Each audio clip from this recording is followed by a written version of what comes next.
from an HR recruiter perspective, the old approach, okay, I have to check everything, I have to read, I have to decide within, I don't know, very short amount of time, is this the right candidate or not?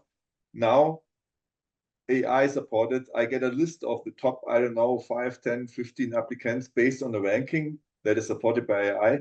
So from a recruiter, from your customer's perspective, so to say, what was the outcome? Yeah. So at the beginning, the outcome was basically purely cost-driven. So that's what the idea is, to say, okay, in the end, it must be somehow more, let's say, I would not, what's the right way? It must be cheaper, so to say. But this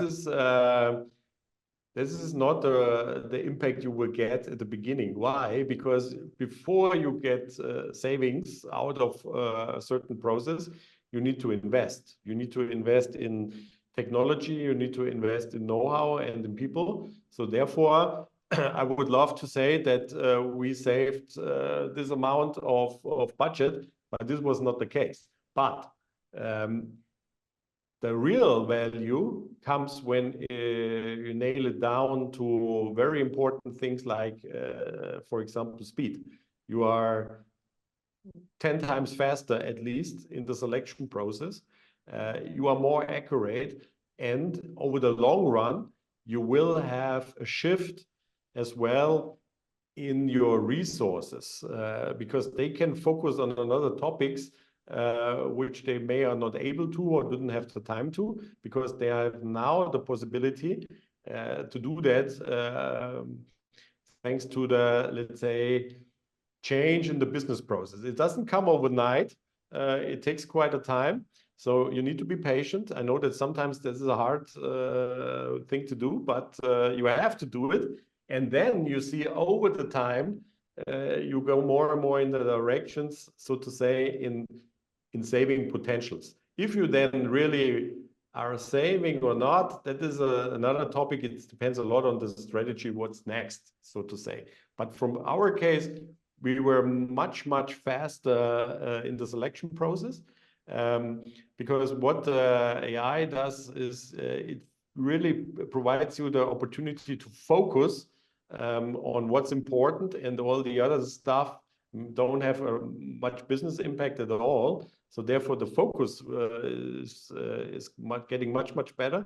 And also, let's say, the productivity of the team is always getting better over time.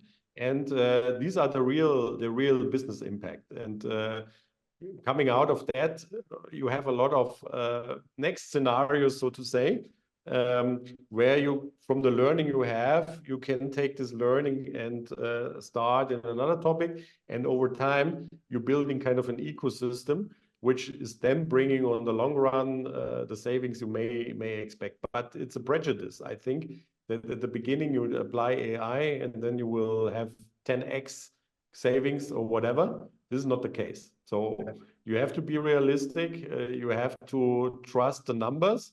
And you always need to be very flexible and open, because sometimes things, as I said, don't work out as you expected.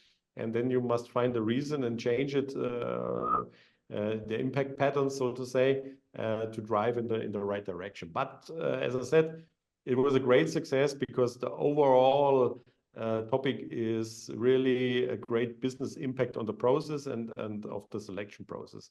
And for a lot of companies out there, speed is a key driver in finding the right talents, because today you have a couple of options, and therefore the first one is always the one who has the highest chance to find the right talents. So therefore, don't underestimate the impact which this technology can have on this pattern.